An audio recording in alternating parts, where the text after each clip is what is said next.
Hello everyone.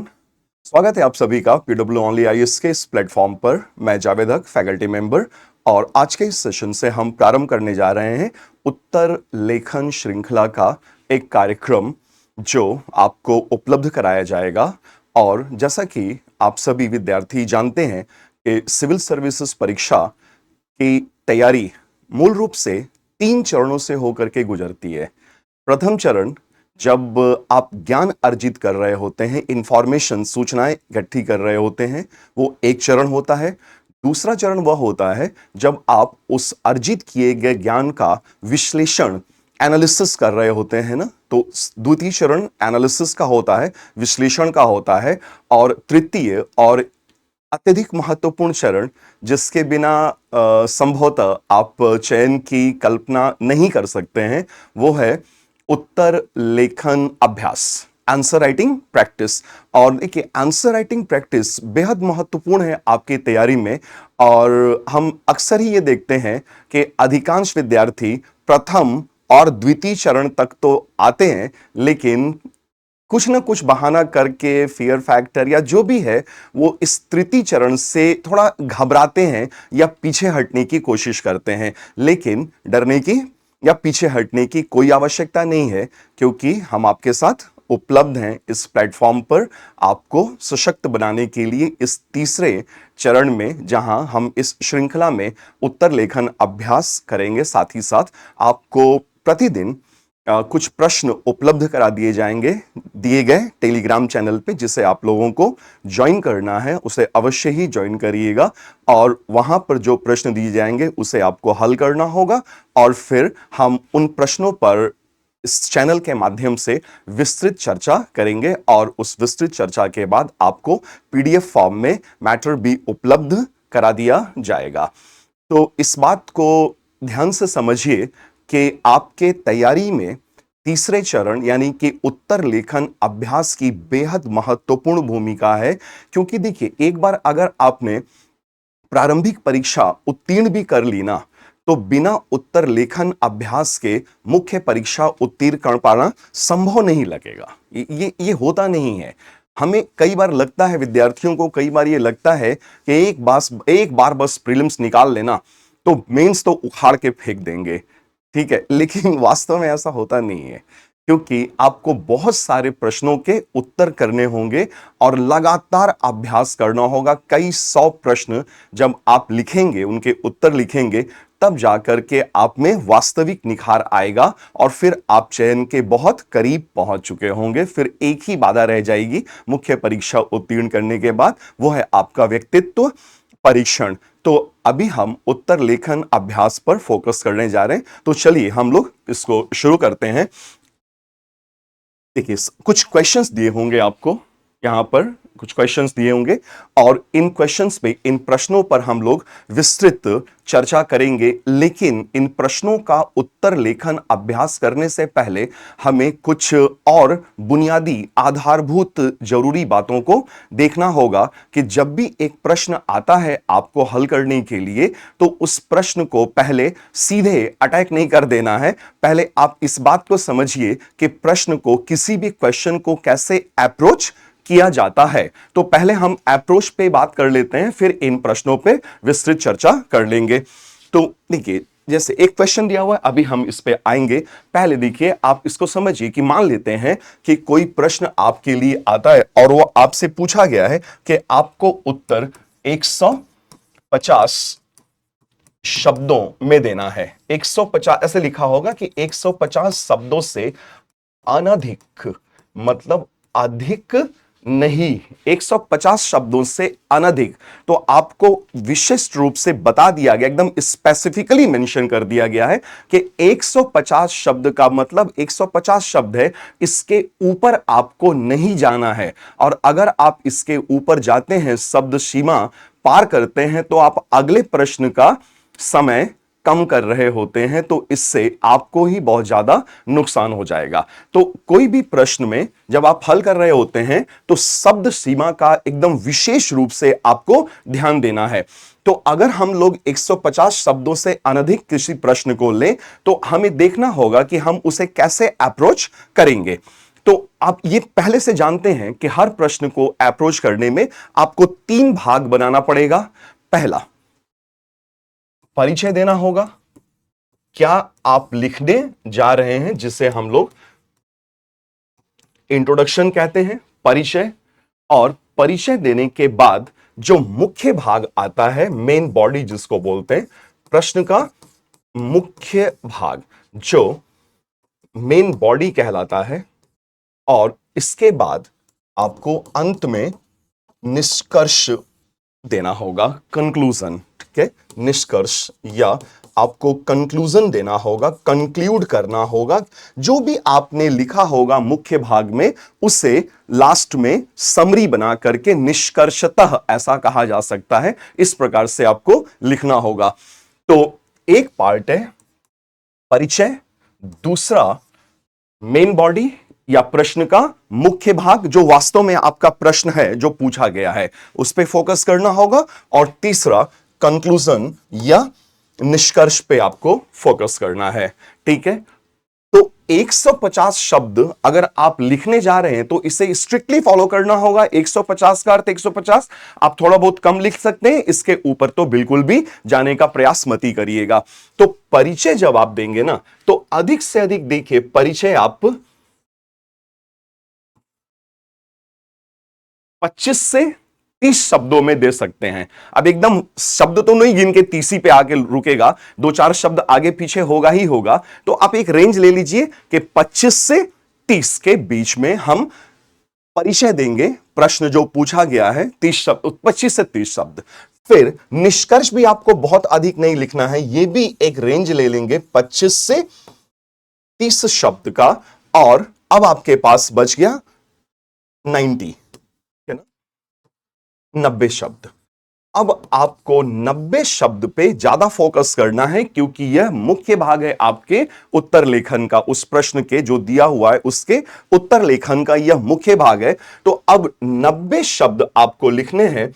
तो इसे आप यूं कर सकते हैं कि 1 2 3 4 5 और ऐसे 6 खंड में, या जैसे भी आपको सुविधा लगती है। सामान्य तौर पर एक पंक्ति में, जो आंसर स्क्रिप्ट होता है पेपर, उसमें एक पंक्ति में 6 शब्द या 7 शब्द आते हैं।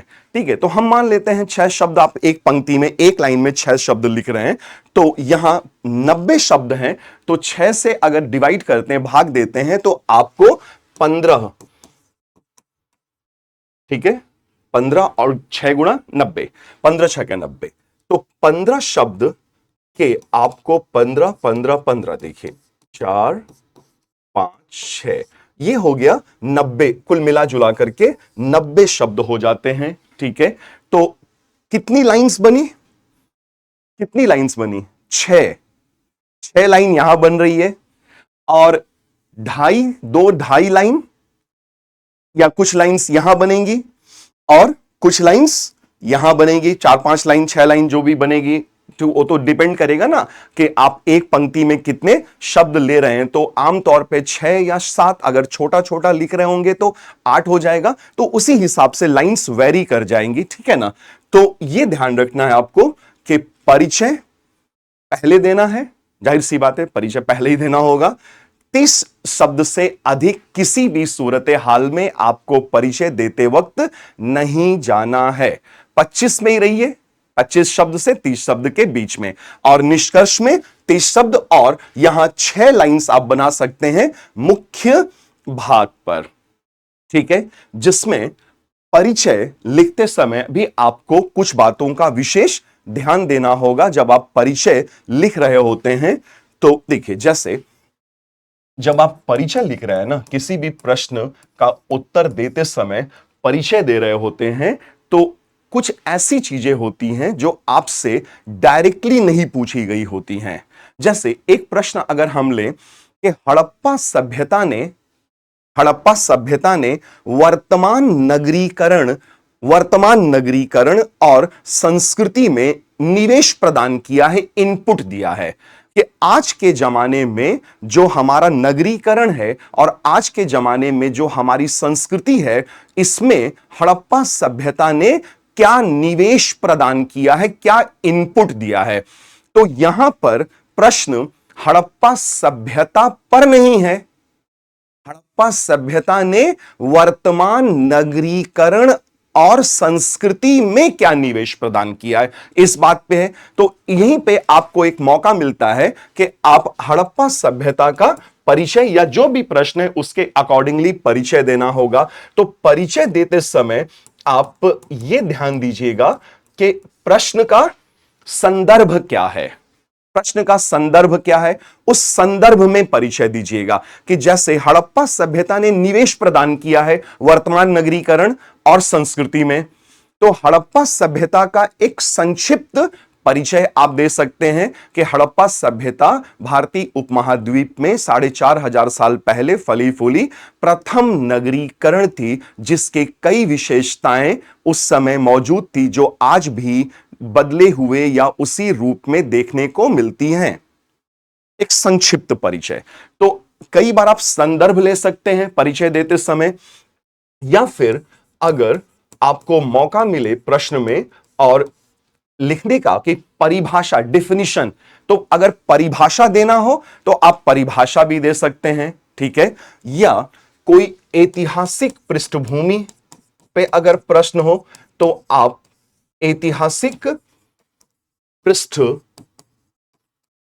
को भी ले सकते हैं। तो संदर्भ, परिभाषा, ऐतिहासिक पृष्ठभूमि, ठीक है। या फिर कोई विशेष बात हो जो आपके उत्तर को, विशेष बिंदु जो आपके उत्तर को कई अन्य लोगों के उत्तर से अलग कर दे, तो वो आप मेंशन कर सकते हैं किसमें, इंट्रो में, परिचय में, ठीक है। तो इंट्रो जब हम लिख रहे हैं तो इन चीजों का ध्यान रखना है कि क्या संदर्भ विशेष में सवाल पूछा गया है वो परिचय में दे सकते हैं, या परिभाषा के स्तर पर आप परिभाषा लिख सकते हैं परिचय देने में, या कोई ऐतिहासिक पृष्ठभूमि है तो ऐतिहासिक पृष्ठभूमि को ले सकते हैं, या फिर विशेष बिंदु अगर कोई है तो वो दे सकते हैं यहां, ठीक है। या किसी इतिहासकार का कोई विशेष दृष्टिकोण हो तो उस दृष्टिकोण की आप चर्चा कर सकते हैं अपने उत्तर के परिचय में। और चूंकि सामान्य अध्ययन है तो जब भी आप इतिहासकार का दृष्टिकोण दे रहे होते हैं तो आमतौर पे यह माना जाता है कि उनका नाम नहीं आपको मेंशन करना है, एक सामान्य तरीके से आप इसे लिख सकते हैं। तो परिचय देते वक्त हमें इन बातों का ध्यान रखना है कि संदर्भ हो, वो किस संदर्भ में है वो दे सकते हैं परिचय में, परिभाषा के स्तर पर, ऐतिहासिक पृष्ठभूमि के स्तर पर कोई विशेष बिंदु हो जो आपके उत्तर को अलग बना दे, या फिर किसी इतिहासकार का कोई विशेष दृष्टिकोण हो वो दे सकते हैं। फिर दूसरा भाग आता है कि प्रश्न का मेन बॉडी जो है, मुख्य भाग, मुख्य भाग पर वो लिखना है जहां आपसे प्रश्न पूछा गया है या प्रश्न की जो मांग है उस मांग पर फोकस करना है। प्रश्न की मांग क्या है, उस मांग पर आपको फोकस करना है। देखिए जैसे हम ये प्रश्न ही लें, अगर पहला ही प्रश्न लें, लिखा हुआ है कि भारत की सांस्कृतिक विरासत को संरक्षित करने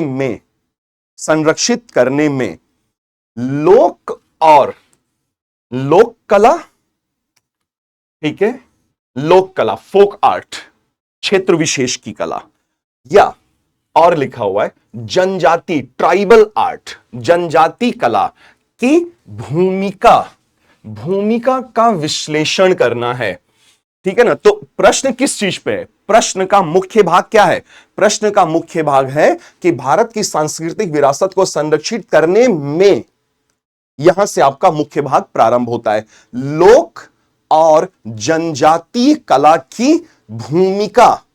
भूमिका का विश्लेषण करना है कि किस हद तक यह भूमिका निभाती है। इसके अलावा दूसरा पार्ट भी है कि यह कला रूप, कौन सा कला रूप, लोक और जनजातीय कला रूप, समकालीन भारतीय समाज, हमारा समाज जिसमें हम और आप हैं, समकालीन भारतीय समाज में किस प्रकार योगदान देते हैं? आर्थिक योगदान, सांस्कृतिक योगदान, शैक्षणिक योगदान, सशक्तिकरण के स्तर पर योगदान देते हैं। तो यहां देख रहे हैं ना कि प्रश्न का दो भाग है, दो मुख्य भाग है। तो वो जो 90 वर्ड्स आपको मिल रहे हैं ना, जो 90 शब्द मिल रहे हैं, वो दो भागों में अभी बटेंगे, 45 शब्द और 45 शब्द। भूमिका, लोक और जनजाति कला की भूमिका का विश्लेषण मुख्य भाग का एक भाग है, और उसके बाद ये समकालीन भारतीय समाज में किस प्रकार योगदान देते हैं, ये अगला 45 शब्द है। तो इसका अर्थ तो बहुत साफ है ना कि आपके पास इंफॉर्मेशन ज्यादा नहीं चाहिए, कंटेंट बहुत ज्यादा नहीं चाहिए। अगर ज्यादा कंटेंट होगा तो दिक्कत कर जाएगा। बहुत सटीक और टू द पॉइंट लिखना है। छोटे छोटे वाक्य बनाने हैं, बड़े बड़े वाक्य नहीं बनाने। कनेक्टर्स का इस्तेमाल नहीं करना है। छोटे शब्द और वाक्य विन्यास जो आप करेंगे ना, वो छोटे छोटे वाक्य विन्यास करिएगा, कनेक्टर्स का इस्तेमाल नहीं करिएगा। कुल मिला जुला करके आपको शब्द बचाने हैं, ताकि शब्द सीमा, नियत शब्द सीमा के भीतर ही उस प्रश्न का उत्तर आप लिख दें, ताकि अगले प्रश्न का समय ना निकल जाए। तो बहुत ज्यादा स्कोप नहीं है आपके पास लिखने का। अगर आपके पास कम जानकारी भी है तो भी आपका काम चल जाएगा, बशर्ते ये आपको समझ में आ जाए कि उत्तर लेखन की रिक्वायरमेंट्स क्या क्या हैं, क्या ये डिमांड कर रहा है। तो जो मुख्य भाग होता है ना, प्रश्न का मुख्य भाग होता है, ये प्रश्न की मांग को पूरा करता है कि प्रश्न आपसे क्या मांग रहा है, वो बताइए मुख्य भाग में। और अंत में आपको लिखना होता है निष्कर्ष। ठीक है, निष्कर्ष लिखना होगा। निष्कर्ष में आप इसको बोलते हैं, आजकल बोलते हैं वे फॉरवर्ड या फॉरवर्ड लुकिंग, कि आगे क्या फॉरवर्ड लुकिंग। यानी कि जैसे मान लीजिए कि महात्मा बुद्ध की शिक्षाओं पर प्रश्न आए, कि महात्मा बुद्ध की शिक्षाएं या महात्मा गांधी का दर्शन।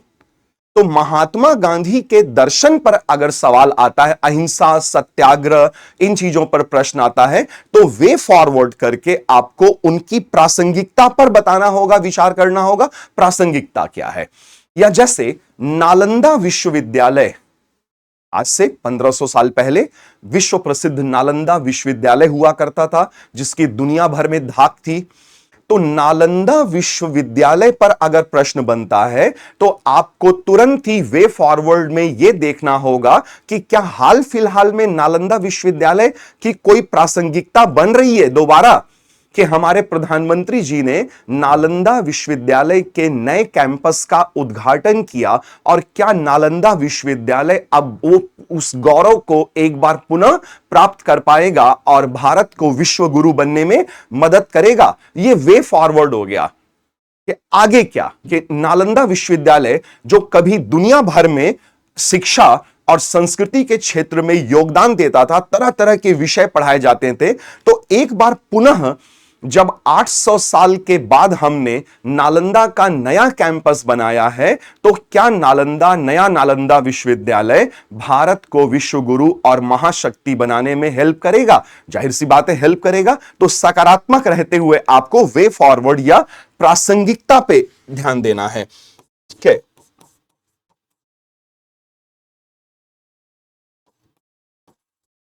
प्रासंगिकता, कि क्या कुछ प्रासंगिकता बन रही है, कोई महत्व है इसका जो प्रश्न दिया गया है। तो वे फॉरवर्ड मतलब या फॉरवर्ड लुकिंग चीजें, कि आगे हम कैसे कनेक्ट कर पा रहे हैं, आगे की चीजों को कैसे कनेक्ट कर पा रहे हैं, ये आपको बहुत ज्यादा ध्यान रखना होगा।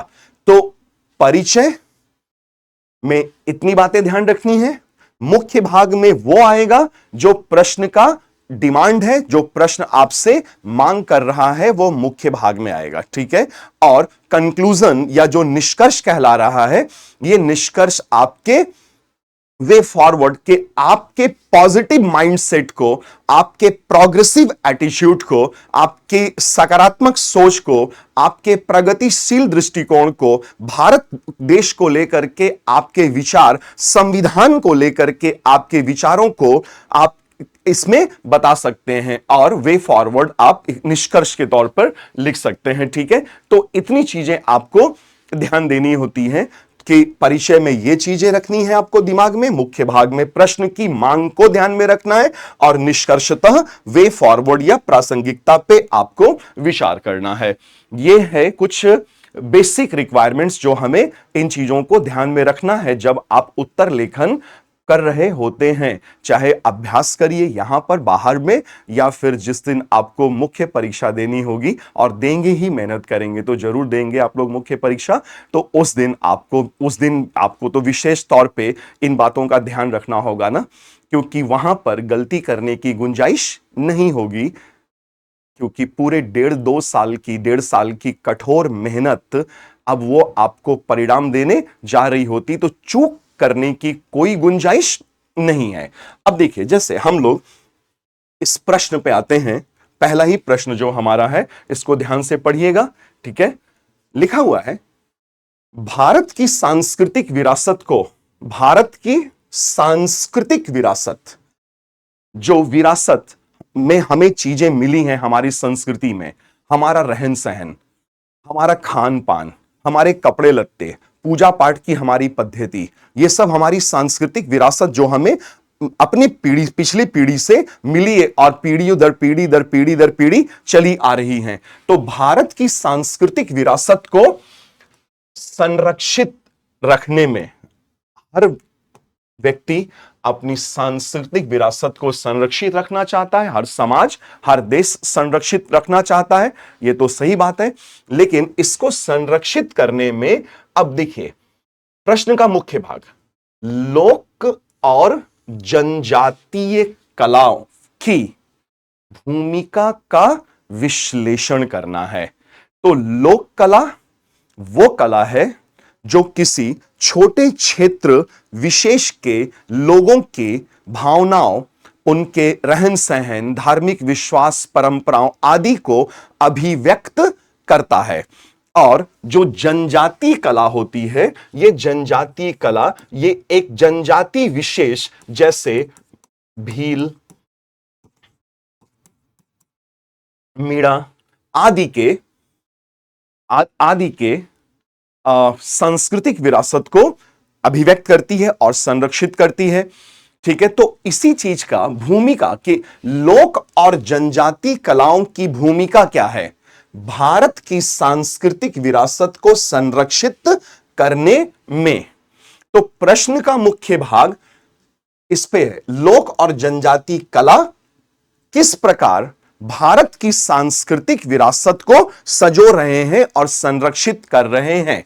तो पहले, अब देखिए, जैसे इस प्रश्न को अप्रोच करेंगे तो आपको पहले क्या देना होगा, इसमें पहले आपको परिचय देना होगा।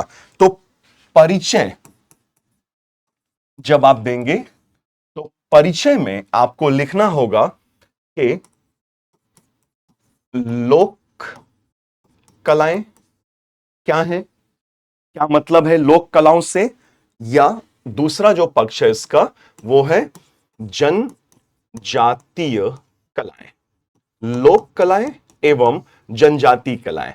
अब लोक कला किसी क्षेत्र विशेष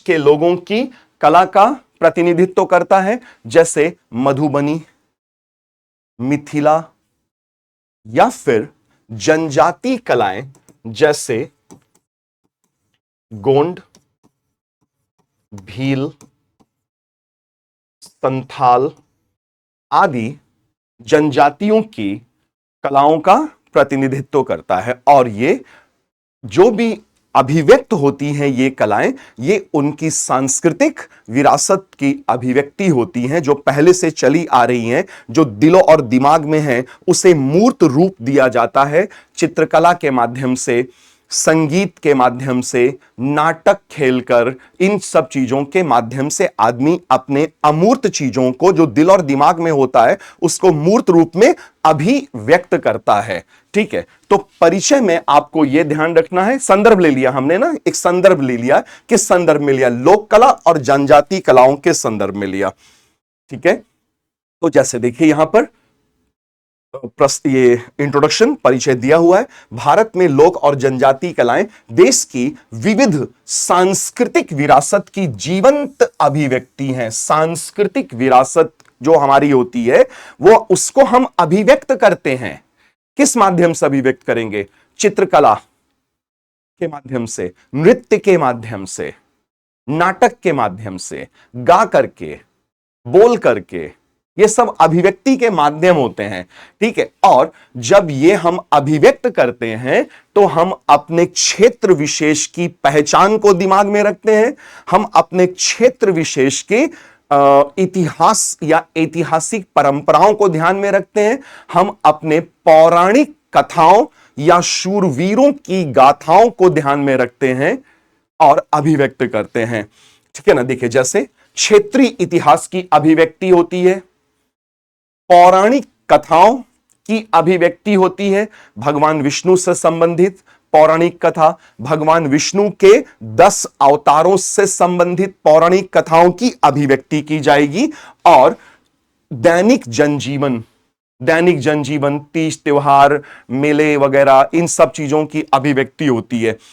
तो कलाएं जो होती हैं वो अभिव्यक्ति का माध्यम होती हैं, जीवंत अभिव्यक्ति का माध्यम होती हैं। और प्रश्न में है लोक और जनजातीय कलाएं। ठीक है, और ये कैसे संरक्षित कर रही हैं, इस पे अब आपका मेन फोकस होगा कि संरक्षण कैसे किया जा रहा है। ठीक है, तो देखिए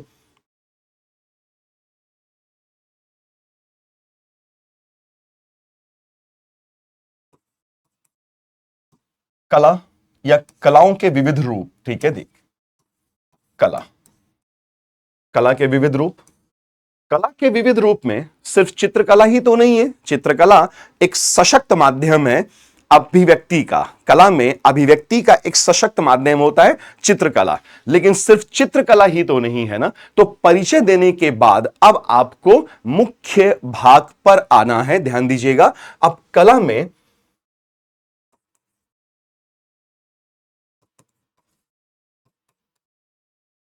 चित्रकला आ जाएगी, पेंटिंग, चित्रकला, नृत्य के विविध रूप, डांस फॉर्म्स, नृत्य आ जाएगा, ठीक है ना, नाट्य या नाटक आ जाएगा। तो ये अभिव्यक्ति का माध्यम बनते हैं, ठीक है ना। नृत्य, नाटक, चित्रकला, संगीत आदि, संगीत भी वाद्य यंत्र और संगीत वाद्य यंत्रों के माध्यम से। तो ये कला के विविध रूप हैं। और दूसरी तरफ क्या बोला गया आपको? दूसरी तरफ बोला गया है कि सांस्कृतिक विरासत का संरक्षण, देश की सांस्कृतिक विरासत का संरक्षण करने में जनजातीय कला और क्षेत्रीय कला कैसे महत्वपूर्ण भूमिका निभा रहे हैं। तो सांस्कृतिक विरासत कहां अभिव्यक्त होती है? सांस्कृतिक विरासत कैसे आएगी? देखिए जैसे हमारा खान पान, यह हमारी सांस्कृतिक विरासत में आएगा। रहन सहन, ठीक है, खान पान, रहन सहन, हमारे कपड़े,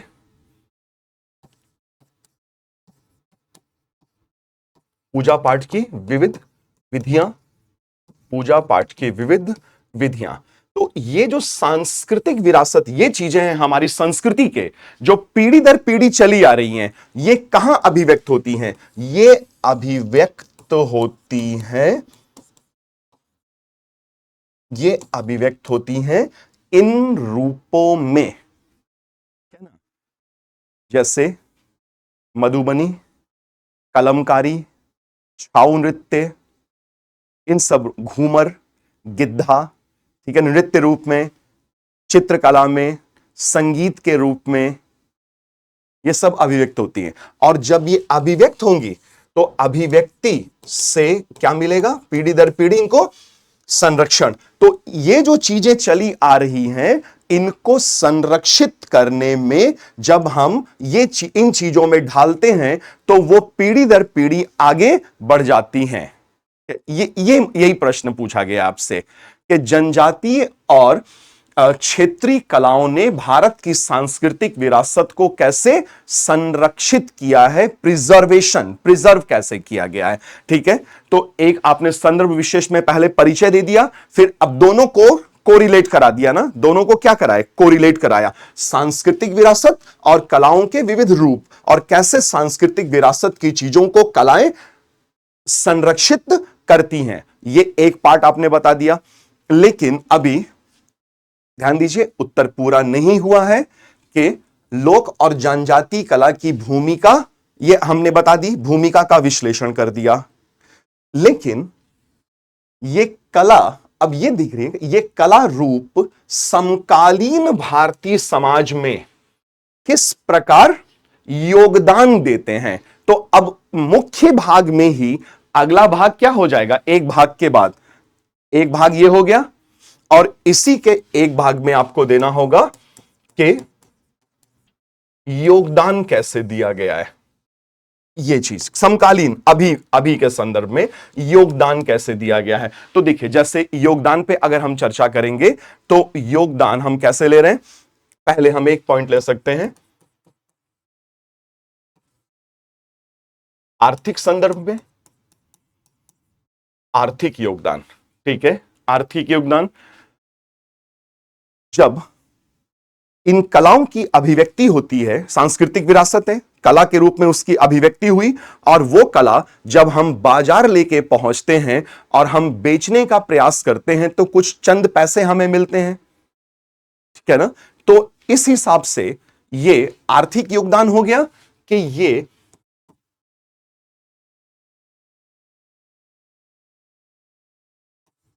आर्थिक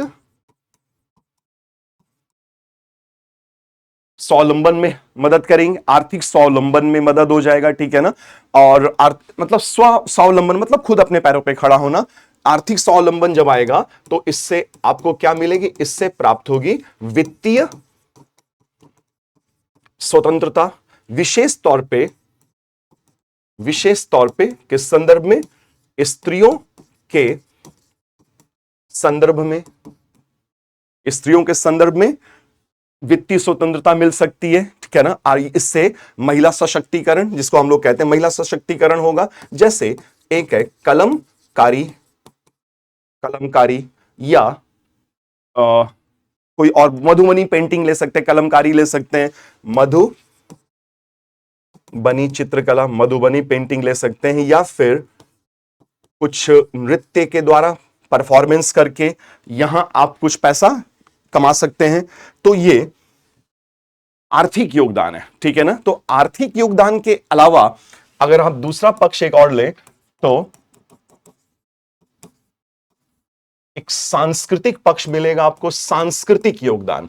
जैसे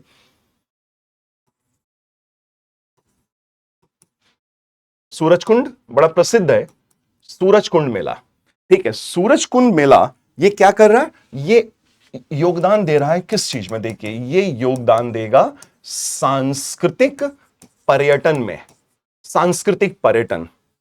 तो जब पर्यटक लोग आएंगे तो आदमी जब पर्यटन पे जाता है तो कुछ तो पैसा खर्च करेगा ना, लोकल लेवल पे सामान खरीदने के लिए। और हमारे प्रधानमंत्री जी विशेष आग्रह करते हैं कि जब आप पर्यटन पे जाएं तो स्थानीय स्तर पर कुछ ना कुछ सामान, एक आध सामान, दो सामान जरूर खरीद लें। तो जैसे मान लीजिए आप 10,000 लेकर के गए तो ज्यादा नहीं तो 200-300 रुपए भी एक प्रोडक्ट पे, एक स्थानीय स्तर पे जो चीजें बिक रही है उसको खरीद लेंगे तो वहां के लोगों को कुछ तो पैसा अर्न होगा ना, उनको आर्थिक स्वावलंबन, आर्थिक स्वतंत्रता मिलनी प्राप्त होगी। तो ये अर्निंग का एक माध्यम बन सकता है सांस्कृतिक पक्ष में, ठीक है। तो सांस्कृतिक के अलावा के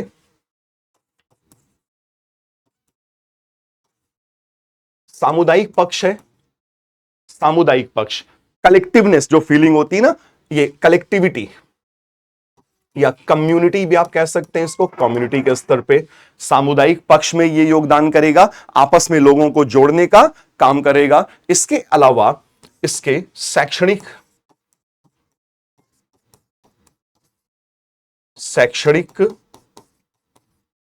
योगदान दे सकते हैं ये,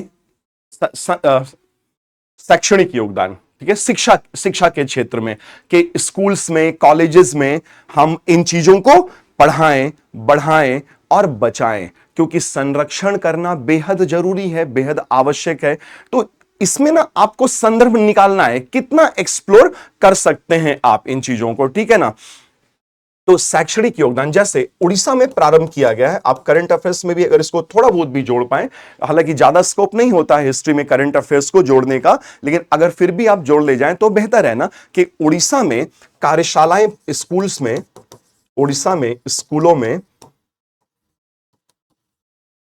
कार्यशालाएं प्रारंभ की गई हैं, ताकि स्थानीय स्तर पर जो चीजें हैं उनको प्रमोट किया जा सके, प्रोत्साहित किया जा सके। तो ये अब जाकर के प्रश्न का मुख्य भाग पूरा हुआ, और इसके बाद तब जाकर के आपको किस पे आना है, निष्कर्ष पे आना है। ये है मुख्य भाग, देख रहे हैं ना, ये सब कुछ हमने डिस्कस किया। योगदान, एक पॉइंट और भी है इसमें, देखिए जो मैंने नहीं लिया अभी, वो पर्यावरण के प्रति जागरूकता, ठीक है ना, पर्यावरण के प्रति जागरूकता भी ले सकते हैं, उसमें आप ऐड कर सकते हैं। और तो देखिए ये लिखा हुआ है इस प्रकार, अब देखिए इस प्रकार, निष्कर्ष में इस प्रकार हम ये कह सकते हैं कि लोक और जनजाति कला परंपराओं को बनाए रखकर इतिहास को उल्लेख करते हुए और क्षेत्रीय पहचान को बढ़ावा देकर, ध्यान दीजिएगा, क्षेत्रीय पहचान को बढ़ावा देकर भारत की सांस्कृतिक विरासत को संरक्षित किया जाता है। तो लोक और जनजाति कलाएं क्या करती हैं, क्षेत्रीय पहचान को बढ़ावा देती हैं, और इससे भारत की सांस्कृतिक विरासत को संरक्षण मिलता है। ये हो गया निष्कर्ष। ज्यादा इसमें ज्यादा लिखा हुआ है क्योंकि ये डिस्कशन के लेवल पे है, आप इतना नहीं लिख पाएंगे, आपको थोड़ा ही, मैंने आपको कहा ना कि परिचय और निष्कर्ष 25 से 30 शब्द से ज्यादा आपको नहीं लिखना होगा, मुख्य जो भाग है उस पे फोकस करना होगा। तो ये पहला प्रश्न हो गया। कि दूसरे प्रश्न पर आते हैं, लिखा हुआ है भारत में लघु चित्रकला का विकास, भारत में लघु चित्रकला का विकास विभिन्न क्षेत्रीय शैलियों की समृद्धि और उनके योगदान को दर्शाता है, समृद्धि और योगदान को दर्शाता है। तो अब यहां एक बड़ी महत्वपूर्ण बात है, ध्यान से पढ़िएगा प्रश्न को ना, एक शब्द दर शब्द एकदम ध्यान से पढ़िएगा। पहला पार्ट मिला लघु चित्रकला का विकास। तो आप जानते हैं भारत में पहले दो प्रकार से चित्रकला का विकास हो रहा है, जो गुफाओं की दीवारों पर, मंदिरों, किलों की दीवारों, छतों, स्तंभों पर, मंदिरों के गर्भगृह में चित्रित किया जाता था, उसको वॉल पेंटिंग बोलते हैं, म्यूरल पेंटिंग या भित्ति चित्र, और कागज, कपड़ा, शीशा आदि पर जो चित्रित किया गया उसे लघु चित्रकला या लघु चित्रण कहा गया। तो जब गुफा की दीवारों पर चित्रण किया जाता था तो कैनवास बहुत बड़ा होता था, लेकिन जब लघु चित्रकला चित्रित किया गया तो कैनवास जिस पे चित्र करते हैं, कैनवास छोटा लिया गया। आमतौर पे 25 स्क्वायर इंच से ज्यादा का कैनवास नहीं लिया जाता है, लेकिन लघु चित्रण में चित्र बड़े विस्तार से चित्रित किए जाते हैं, इलस्ट्रेशन ये अधिक विवरणात्मक होते हैं। तो हम ये जानते हैं कि भारत में चित्रकला का जब विकास हुआ तो दो प्रकार की चित्रकला विकसित हुई, भित्ति चित्रकला और लघु चित्रकला। यह हमें संदर्भ मिल गया परिचय देने के लिए, जो मैंने आपको कहा ये आप परिचय में लिख सकते हैं। तो भारत में लघु चित्रकला का विकास, अब देखिए एक शब्द आपको पकड़ में आया, विकास। भारत में लघु चित्रकला का विकास ये पकड़ में आ गया, ठीक है। फिर मुख्य भाग क्या है? विभिन्न क्षेत्रीय शैलियों की समृद्धि और उनके योगदान को दर्शाता है। मतलब जो ये लघु चित्रकला का विकास हुआ ना, इससे क्षेत्रीय शैलियों की कैसे समृद्धि हुई, जैसे तंजौर शैली, दक्खन शैली, कांगड़ा शैली, इन शैलियों को कैसे मजबूती मिली? किससे? लघु चित्रकला के विकास से। तो लघु चित्रकला का विकास विभिन्न क्षेत्रीय शैलियों की समृद्धि, एक पार्ट है क्षेत्रीय शैलियों की समृद्धि, ठीक है, और उनका योगदान। तो समृद्धि और योगदान ये हो गया, और लघु चित्रकला का विकास एक पार्ट हो गया। तो अब इसमें परिचय देना है कि भारत में चित्रकला का विकास दो तरह से हुआ। एक प्रकार की चित्रकला जिसे भित्ति चित्रकला कहा गया, जो गुफाओं, मंदिरों, किलों, छतों, खंभों आदि पर किया गया, और दूसरा प्रकार जो था वो कपड़ों, शीशों, कागज आदि पे किया गया, जिसे लघु चित्रकला कहा गया। जबकि लघु चित्रकला में चित्र अधिक विवरणात्मक होते हैं, यद्यपि कि कैनवास छोटा होता है। तो एक संदर्भ मिला हमें चित्रकला, और जैसे ही चित्रकला संदर्भ मिला, हमने तुरंत उसी को परिचय बना दिया। और परिचय बनाने के बाद अब हम आ जाएंगे प्रश्न के मुख्य भाग पर या मुख्य मांग पर। मुख्य मांग क्या है? भारत में लघु चित्रकला के विकास, भारत में लघु चित्रकला के एक पार्ट विकास का अन्वेषण करना है कि कैसे यह विकसित हुई है प्राचीन से आधुनिक काल तक, और इस विकास ने समृद्धि, इस कला की समृद्धि में विभिन्न क्षेत्रीय शैलियों का योगदान पर चर्चा करिए कि क्षेत्रीय शैलियों का क्या योगदान रहा है, ये कैसे क्षेत्रीय स्तर पर एक दूसरे को मदद कर रहे हैं। तो ये मुख्य भाग हो गया, ये प्रश्न की मुख्य मांग है। तो मुख्य मांग ये कितने शब्द में आएगा? 90 शब्द। परिचय 25 से 30 शब्द, और निष्कर्ष भी 25 से 30 शब्द, ठीक है। तो अब विकास पूछ रहा है ना, लघु, देखिए ध्यान दीजिएगा, लघु चित्रकला का विकास। और हम ये जानते हैं कि परिचय देने के बाद लघु चित्रकला का विकास आज से 10वीं व 11वीं शताब्दियों में प्रारंभ हुआ। लगभग 1000 हमारे से 1000 या 900 वर्ष पूर्व यह प्रारंभ होता है, ठीक है। और शुरुआती दौर में ये पाल राजवंश के राजाओं ने इसे संरक्षित किया, जो बिहार और बंगाल के क्षेत्रों पर शासन करते थे। और एक प्रकार इसका और आया जो पश्चिमी भारत, जिसे चालुक्य राजवंश के राजाओं का संरक्षण प्राप्त हुआ। और आप यह भी जानते हैं कि पाल राजवंश के राजा बौद्ध थे। तो यहां पर विषय वस्तु ली जाएगी बौद्ध विषय वस्तु, और चालुक्य राजवंश पैट्रोनाइज करेगा, संरक्षण देगा जैन धर्म को। तो जैन विषय वस्तु मिलेगा हमें। तो शुरुआती दौर में, प्रारंभिक दौर में जब लघु चित्रकला शैलियों का विकास हुआ, तो हमें दो शैलियां मिली, पाल लघु चित्रकला शैली और पश्चिमी भारत लघु चित्रकला शैली। अब चूंकि विकास पूछा है तो इसको आपको आगे बढ़ाना पड़ेगा, और फिर आ जाएंगे हम लोग, देखेंगे उत्तरी भारत में दिल्ली सल्तनत की स्थापना हुई, और दिल्ली सल्तनत की स्थापना से लघु चित्रकला शैली को थोड़ा बल मिला, ये आगे बढ़ी। यद्यपि कि दिल्ली सुल्तानों ने चित्रकला पर अधिक बल नहीं दिया जितना कि मुगल शासकों ने लघु चित्रकला शैली पर बल दिया था। और यहां के बाद जब मुगल आएंगे दिल्ली सल्तनत को प्रतिस्थापित कर, तब मुगल जो लघु चित्रकला शैली होगा, ये इसको चरम सीमा पर ले जाएंगे, लघु चित्रकला शैली को चरमोत्कर्ष पे ले जाएंगे। और ये अकबर से लेकर के शाहजहां के टाइम पीरियड तक, अकबर से लेकर के शाहजहां के समय तक। जबकि आप ये भी जानते हैं कि इन दोनों के बीच में जहांगीर है, और जहांगीर का शासनकाल मुगल लघु चित्रकला शैली का स्वर्ण काल कहा गया है। क्योंकि और जहांगीर, मजे की बात है कि जहांगीर जो और भी कई चीजों के लिए जाना गया, कि वो बहुत शराब पीता था, बहुत कबाब खाता था वगैरह वगैरह। इसके अलावा जो एक मुख्य बात यहां पर है सब्जेक्ट में, इस प्रश्न में, कि जहांगीर स्वयं एक बहुत बढ़िया चित्रकार था और वो अपने अलग अलग चित्रकारों के चित्रों को बड़ी भली भांति समझ लेता था। तो और जहांगीर, इसके अलावा जहांगीर प्रकृति प्रेमी था, तो पशु, पंछी, फूल, पत्ते, पौधे, वनस्पतियां, इन चीजों का भी बड़े पैमाने पर चित्रण कराएगा। तो जहांगीर का शासनकाल मुगल लघु चित्रकला शैली का स्वर्ण काल बन जाएगा।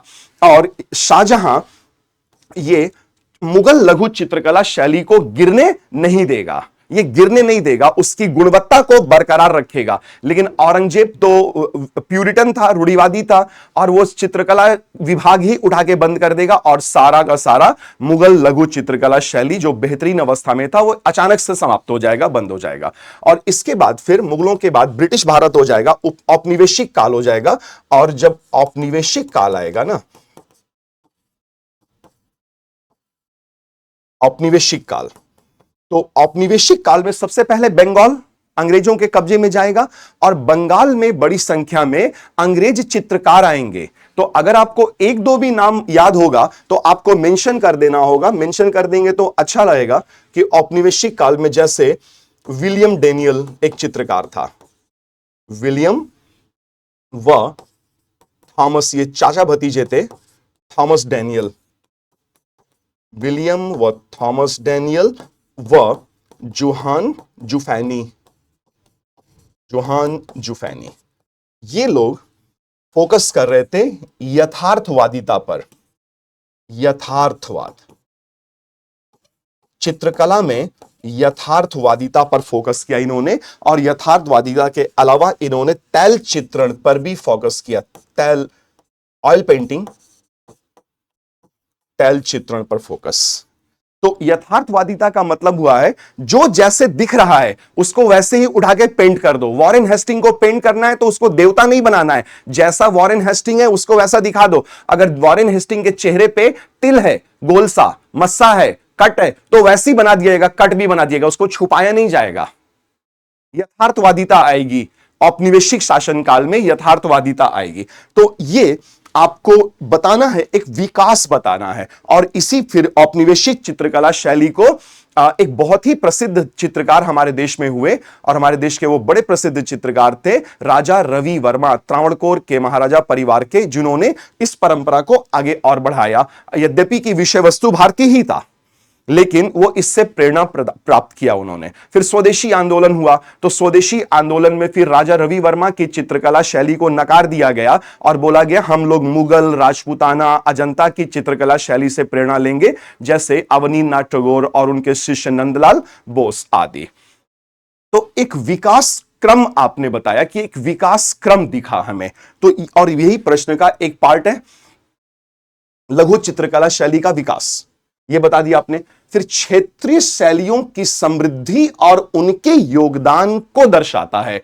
तो अब आपको आना होगा क्षेत्रीय शैलियों की समृद्धि और योगदान पर, ठीक है, ये ध्यान दीजिएगा। तो अब ये हो गया प्रस्तावना, प्रस्तावना कह रहा हूं, क्या कहते हैं, परिचय, इंट्रोडक्शन। ये विकास जो मैंने आपको बताया इन ब्रीफ, संक्षेप में, आंसर राइटिंग के लिए। और उसके बाद प्रश्न मुख्य भाग का दूसरा, कि कैसे ये एक दूसरे को प्रभावित कर रहा था, कह रहा कि देखिए दक्कन लघु चित्रकला, दक्कन लघु चित्रण, पहाड़ी चित्रण, तो ये योगदान पर प्रश्न का अगला भाग क्या है, समृद्धि, ये समृद्धि और उनका योगदान। तो समृद्धि और योगदान, अब ऐसे लिख लेते हैं हम लोग, देखिए बीच में समृद्धि व योगदान। आपको बहुत संक्षेप में लिखना होगा, एग्जामिनेशन में आपके पास ज्यादा स्कोप नहीं होगा लिखने का। मेरे पास इसलिए स्कोप है क्योंकि मैं एग्जाम में नहीं लिख रहा हूं और मैं आप चर्चा कर रहे हैं आपस में, तो मैं थोड़ा ज्यादा लेवरेज ले ले रहा हूं, ज्यादा शब्द सीमा ले ले रहा हूं, लेकिन आपको इतना नहीं मिलेगा, ध्यान रखना होगा। तो जैसे एक हम ले सकते हैं मैसूर व तंजौर, ठीक है, मैसूर व तंजौर। तो जब आप मैसूर और तंजौर लेंगे तो यहां मिलेगा आपको सुनहरे पत्ते, पत्तों जैसे रंग, व जीवंत चित्रण, लाइवली, एकदम लाइवली, बढ़िया जीवंत चित्रण, ये एक मिलेगा हमें, ठीक है ना। तो तंजौर चित्रकारी, मैसूर व तंजौर चित्रकारी। और इसमें एक चीज और होगा, छाया चित्रण, शेड्स बनाए जाएंगे। तो जब आप शेड्स बनाते हैं ना, शेडिंग करते हैं, तो चित्र आपको त्रिआयामी मिलेगा। तो 3 डायमेंशनल, 3D दिखा, 3 डायमेंशनल इसका मतलब होता है त्रिआयामी, त्रिआयामी चित्रण, मैसूर व तंजौर। इसके अलावा आगे चलते हैं तो हमें मिलेगा कालीघाट चित्रकारी, कालीघाट क्षेत्रीय स्तर पे। तो कालीघाट बंगाल में, और कालीघाट चित्रकारों ने यह सामाजिक विषय पर चित्रण किया, सामाजिक विषय।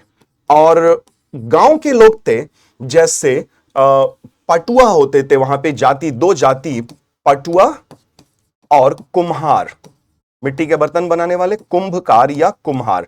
तो पाटुआ और कुम्हार, कालीघाट के 2 जातियों के ग्रामीण चित्रकारों ने अपने आसपास के माहौल में बदलाव को देखा कि अंग्रेजों के आने से जो बदलाव हुए थे कि लोग सुट्टा कर रहे हैं, सिगरेट पी रहे हैं, लोग सिगरेट पी रहे हैं, धगाधक धगाधक अंग्रेजों का नकल उतार रहे हैं सिगरेट। अच्छा, बड़का सिगरेट पिवैया भइल बाड़ा, कि ऐसे कुछ करके अपने क्षेत्रीय भाषा में, बांग्ला में, मैंने तो भोजपुरी में बोल दिया, ठीक है ना, बांग्ला में, तो वो मजाक उड़ाएंगे उन चीजों का। तो ये सामाजिक विषयों से संबंधित होगा। या वो देखेंगे कि अच्छा, अंग्रेजों की तरह आराम कुर्सी पे बैठ के यूं यूं यूं यूं झूल रहे हो बेटा, तो उसको बताया जाएगा, वो व्यंग का विषय बन जाएगा। तो सामाजिक विषय, परिवर्तनों को देख रहे हैं, परिवर्तन को देखेंगे, या फिर ये व्यंग्यात्मक शैली, इनका व्यंग्यात्मक होगा, तो व्यंग्यात्मक शैली को फोकस किया जाएगा, ठीक है ना। या फिर दक्खनी रियासतें, ये आपको जब पता है, दक्खनी रियासतें जैसे कि बीजापुर, व गोलकोंडा, बीजापुर व गोलकोंडा। यहां पे जो दक्कनी चित्रकला विकसित होगी, दक्कनी चित्रकला, यहां बड़े ही शानदार सुनहरे, स्वर्ण व चांदी जैसे रंगों का प्रयोग किया जाएगा। ये हो जाएगा, ये बता सकते हैं आप क्षेत्रीय स्तर पर, ठीक है ना। या फिर आप ले सकते हैं बंगाल में, बंगाल का पट्ट चित्रकला, बंगाल का पट्ट चित्रकला, ये ले सकते हैं। तो यहां आपको मिल रहा है, ठीक है ना। या फिर आप एक और शैली ले सकते हैं अगर आप चाहें तो, एक 4-5 उदाहरण बढ़ाना चाहें तो, कांगड़ा शैली।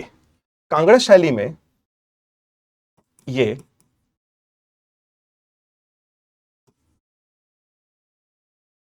भगवान श्री कृष्ण को विषय वस्तु बना करके उनके विषयों से संबंधित चीजों का चित्रण किया गया, ठीक है ना। तो ये आपने बता दिया, इतना बता के फिर आपको निष्कर्ष लिख देना है, ठीक है। तो ये फिर आपका प्रश्न पूरा हो जाएगा कि भारत में लघु चित्रकला का विकास विभिन्न क्षेत्रीय शैलियों की समृद्धि और उनके योगदान को दर्शाता है, उनके योगदान को दर्शाता है। यह अब जाकर के आपका प्रश्न पूरा हुआ, ठीक है। निष्कर्ष यहां से देखिएगा, वे फॉरवर्ड में क्या आ रहा है, वे फॉरवर्ड देख करके देखिए, भारतीय वे फॉरवर्ड क्या है, भारतीय लघु चित्रकला दस्तावेजीकरण, इसका संरक्षण, डॉक्यूमेंटेशन, प्रिजर्वेशन, और वैश्विक स्तर पे हम प्रदर्शनी के लगा करके, एग्जीबिशन, प्रदर्शनी लगा करके, इसके माध्यम से समकालीन कला को प्रेरित करती रहती हैं। आगे बढ़ते हुए देखिए, वे फॉरवर्ड आगे बढ़ते हुए आधुनिक कलाकार और संस्थान पारंपरिक तकनीकों को नई अभिव्यक्तियों के साथ एकीकृत कर सकते हैं तकनीक पारंपरिक है, सब्जेक्ट मैटर आप नया ले सकते हैं, कंप्यूटर, लैपटॉप, इन सब चीजों को ले सकते हैं, आर्टिफिशियल इंटेलिजेंस, रोबोटिक्स को पेंट कर सकते हैं, लेकिन तकनीक पारंपरिक होनी चाहिए, वरना वो लुप्त हो जाएगी ना, उसे तो हमें बचाना है, ताकि हम भावी पीढ़ियों को, अपने आने वाली पीढ़ियों को इन सांस्कृतिक धरोहरों को दिखा सकें, बता सकें, वरना ये लुप्त हो जाएंगी। तो ये वे फॉरवर्ड हो गया। ठीक है, ये प्रश्न कंप्लीट हो गया। फिर तीसरा देखिए लिखा हुआ है, नालंदा विश्वविद्यालय ने भारत एवं एशिया में, नालंदा विश्वविद्यालय, संदर्भ मिल गया परिचय का, नालंदा विश्वविद्यालय, बैकग्राउंड में जाइएगा, नालंदा विश्वविद्यालय के विषय में एक 25 से 30 शब्दों का संक्षिप्त परिचय दे दीजिएगा। तो नालंदा विश्वविद्यालय ने भारत और एशिया में बौद्धिक परंपरा, बौद्धिक इंटेलेक्चुअल ट्रेडिशन, बौद्धिक परंपराओं, ये पकड़ में आ गया एक शब्द, कीवर्ड, आकार देने में महत्वपूर्ण भूमिका का निर्वहन किया है। तो जो भी इंटेलेक्चुअल ट्रेडिशन है इंडिया और एशिया का, इस इंटेलेक्चुअल ट्रेडिशन को एनरिच करने में, समृद्ध करने में नालंदा विश्वविद्यालय की बहुत ही अधिक महत्वपूर्ण भूमिका रही है। पहले तो यह बताना पड़ेगा कैसे एनरिच किया है, क्या क्या सब्जेक्ट मैटर्स थे, क्या कुछ वहां पढ़ाया जाता था, और इसके पाठ्यक्रम सिलेबस और शिक्षण पद्धति, पेडागॉजी, शिक्षण पद्धति ने अन्य शैक्षणिक संस्थाओं को किस प्रकार प्रभावित किया, कि नालंदा में जो कुछ भी सिलेबस था, उसमें जो मेथड ऑफ टीचिंग था, बच्चे कैसे पढ़ते थे, टीचर्स कैसे पढ़ाते थे, उसने अन्य किन किन विश्वविद्यालयों और किन क्षेत्रों पर असर डाला। जैसे नालंदा के बाद विक्रमशिला विश्वविद्यालय की स्थापना हुई, तो विक्रमशिला विश्वविद्यालय ने इस पैटर्न को ग्रहण किया। मिस्र में अल अजहर विश्वविद्यालय हुआ, अल अजहर विश्वविद्यालय ने यह ग्रहण किया, या अलेक्जेंड्रिया विश्वविद्यालय ने इस पैटर्न को लिया। तो इसने विश्व में, वैश्विक स्तर पर शैक्षणिक चीजों, बौद्धिक चीजों को आगे बढ़ाने में बेहद महत्वपूर्ण भूमिका निभाई। तो सवाल है, नालंदा विश्वविद्यालय ने, यह परिचय में चला जाएगा, संदर्भ, ठीक है, संदर्भ में चला गया, भारत और एशिया में बौद्धिक परंपरा को आकार देने में महत्वपूर्ण भूमिका निभाई। इसके पाठ्यक्रम और शैक्षणिक पद्धति ने अन्य शैक्षणिक संस्थाओं को किस प्रकार प्रभावित किया।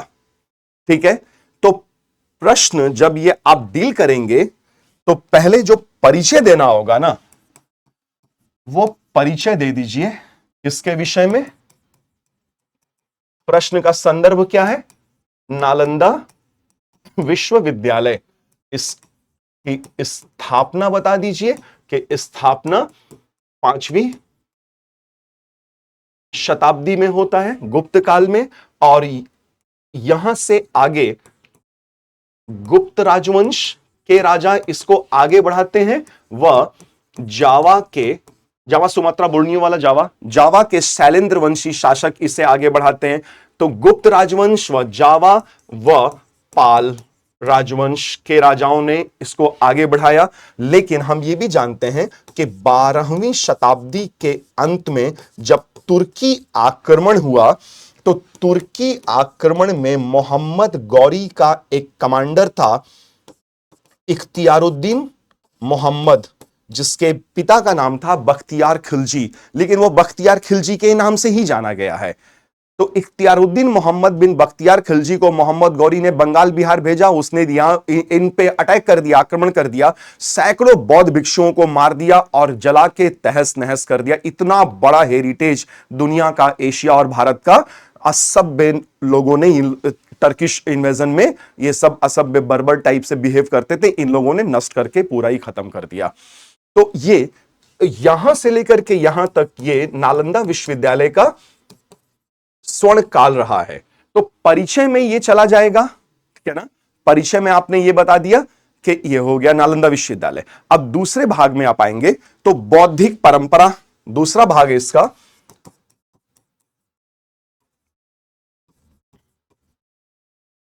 बौद्धिक परंपरा।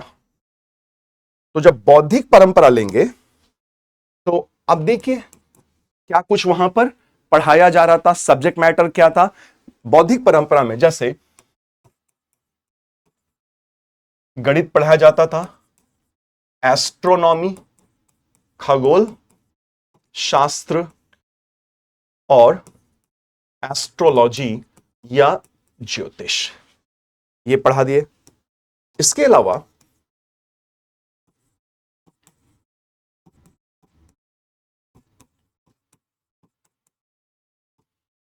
चिकित्सा विज्ञान की पढ़ाई होती थी। बड़ा ही प्रगतिशील विश्वविद्यालय था अपने जमाने में, दुनिया का बेहद प्रसिद्ध विश्वविद्यालय। तो चिकित्सा विज्ञान, रसायन विज्ञान व मेटलर्जी, धातु कर्म, धातु कर्म। आप जानते हैं ना, गुप्त काल का एक लौह स्तंभ है जो दिल्ली में कुतुब मीनार के पास अवस्थित है, बल्कि था तो अवस्थित मूल रूप से मध्य प्रदेश में। इल्तुतमिश उसको दिल्ली लेकर के आ गया था और कुतुब मीनार के पास लगवा दिया था। महरौली का लौह स्तंभ चंद्रगुप्त द्वितीय विक्रमादित्य के समय का, आज तक उसमें जंग नहीं लगा है, कोरोजन नहीं हुआ है, रस्टिंग नहीं हुई है, और कितना ही शानदार है। आज हमारे पास वो तकनीक नहीं है। ठीक है, तो रसायन व धातु कर्म। इसके अलावा धर्म व दर्शन, विशेषकर बौद्ध धर्म का महायान परंपरा, बौद्ध धर्म की महायान परंपरा की पढ़ाई होती थी। ठीक है, विभिन्न प्रकार के दर्शन, वेदों से होते हुए वेद व तार्किक पद्धति पर आधारित उपनिषद, और उपनिषद तो तर्क पे आधारित है ना, तर्क पे बहुत ज्यादा जोर है। तो तर्क और मीमांसा करना, इंक्वायरी, लॉजिक और इंक्वायरी करना, क्वेश्चन पूछना, तो इस सब ना इंटेलेक्चुअल ट्रेडिशन रहा है किसका? नालंदा विश्वविद्यालय का। ठीक है, इंटेलेक्चुअल ट्रेडिशन। तो बौद्धिक परंपरा, एक पार्ट ये मिल गया हमें प्रश्न का।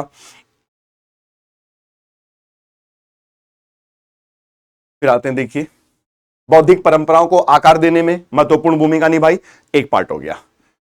फिर पाठ्यक्रम और शिक्षण पद्धति ने, यह हमने पाठ्यक्रम और शिक्षण पद्धति ने अन्य संस्थाओं को किस प्रकार प्रभावित किया।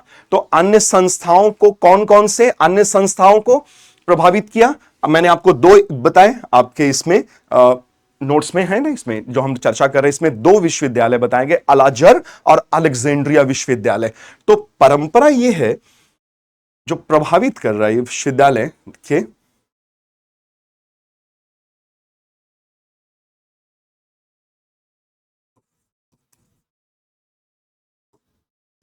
पहला,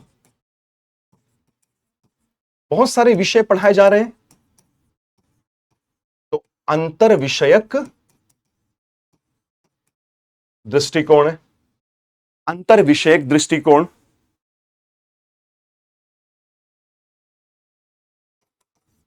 दूसरा, समृद्ध पुस्तकालय परंपरा, और 3 पुस्तकालय बड़े ही प्रसिद्ध थे और हजारों हजार पुस्तकें थी, रत्नासागर व रत्न निधि आदि। तो अंतर विषयक दृष्टिकोण पुस्तकालय परंपरा से इंस्पायर्ड हुआ, अलेक्जेंड्रिया विश्वविद्यालय।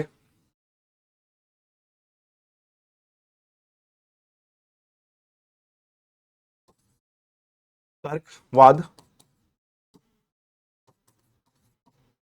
मानवतावाद व बुद्धिवाद, प्रश्न करना, सोचना, दिमाग लगाना आदि, इन चीजों पर। ठीक है ना। तो इसके अलावा देखिए, दूर दूर से लोग पढ़ने आते थे, तो अंतर सांस्कृतिक दृष्टिकोण भी मिलेगा, और अंतर सांस्कृतिक दृष्टिकोण से हमेशा नए विचारों का प्रवाह होता है, नए विचारों का प्रवाह होगा। ठीक है, ये बेनिफिट है। ठीक है, तो ये सब प्रभाव के अंतर्गत आएगा। ठीक है ना। और वे फॉरवर्ड में क्या लिखेंगे? वे फॉरवर्ड में लिखिए कि प्राचीन और मध्यकाल में जिस प्रकार से नालंदा विश्वविद्यालय ने न केवल भारत और एशिया बल्कि संपूर्ण विश्व को कई विधाओं की जानकारी दी, समृद्ध किया, और वर्तमान में हमने एक बार पुनः उस गौरवशाली परंपरा को जीवित करने का प्रयास किया है अपने प्रधानमंत्री जी के नेतृत्व में। जो नालंदा के नए कैंपस का उद्घाटन कर चुके हैं और यह निश्चित ही हमारी पुरानी गौरवशाली परंपरा को पुनर्जीवित करेगा और भारत को महाशक्ति और विश्वगुरु बनाने में मददगार होगा। Way forward. ये निष्कर्ष हो गया। ठीक है, ये प्रश्न आपका इस तरह से पूरा होता है।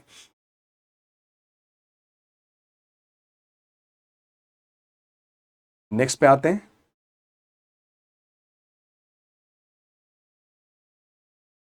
ठीक है, प्रश्न 4 है, अशोक के शासनकाल के दौरान, अशोक के शासनकाल के दौरान प्रारंभ किए गए वास्तुशिल्प नवाचार, वास्तुशिल्प नवाचार मतलब नई चीजें, वास्तुकला में सम्राट अशोक के शासनकाल में कौन कौन सी नई चीजें आई और वह उनकी नीतियों और दूरदर्शिता को किस प्रकार प्रदर्शित करते हैं। आसान सा सवाल है, यह जटिल नहीं है। इस कथन के बारे में उदाहरण सहित चर्चा करिए। तो प्रश्न की मुख्य मांग क्या है? सम्राट अशोक के शासनकाल के दौरान प्रारंभ किए गए वास्तुशिल्प नवाचार के संदर्भ में चर्चा करना है और यह बताना है कि जो कुछ भी नवाचार प्रारंभ कराया सम्राट अशोक ने, वो उनकी दूरदर्शिता को किस प्रकार रिफ्लेक्ट करते हैं, प्रतिबिंबित करते हैं। तो आप जानते हैं सम्राट अशोक, अब देखिए सम्राट अशोक मिले आपको परिचय देने के लिए। सम्राट अशोक मौर्य साम्राज्य और सम्राट अशोक के विषय में एक संक्षिप्त परिचय दे दीजिए और बताइए कि सम्राट अशोक ने क्या वास्तुकला के क्षेत्र में क्या क्या नवाचार के स्तूप बनवाए, चैत्य गृह बनवाए, गुफाएं बनवाई, इन्होंने उन्हें बोलते हैं स्टोन कॉलम, प्रस्तर स्तंभ बनवाए और उन प्रस्तर स्तंभों के ऊपरी भाग पर पशु शीर्ष लगवाया और जो मुख्य भाग है स्तंभ का उस पे लेख लिखवाए, जिनसे हमें उनके बहुत सारे दृष्टिकोणों के विषय में जानकारी मिलती है। तो ये चला जाएगा परिचय में, इंट्रोडक्शन में। और जो मुख्य भाग है, तो देखिए मुख्य भाग, प्रश्न का मुख्य भाग वो नवाचार पे है। सम्राट अशोक के शासनकाल में जो नवाचार किए गए, तो वास्तु कला नवाचार परिचय देने के बाद प्रश्न का मुख्य भाग वास्तुकला नवाचार, और वास्तुकला नवाचार में आप स्तूप स्थापत्य एवं मूर्तिकला के विषय में बताएंगे। स्तूप स्थापत्य एवं मूर्ति कला के विषय में जानकारी दीजिए और हो सके तो एक रेखा चित्र अगर आप बना पाए, जल्दी से एक रेखा चित्र इस प्रकार से बना पाए,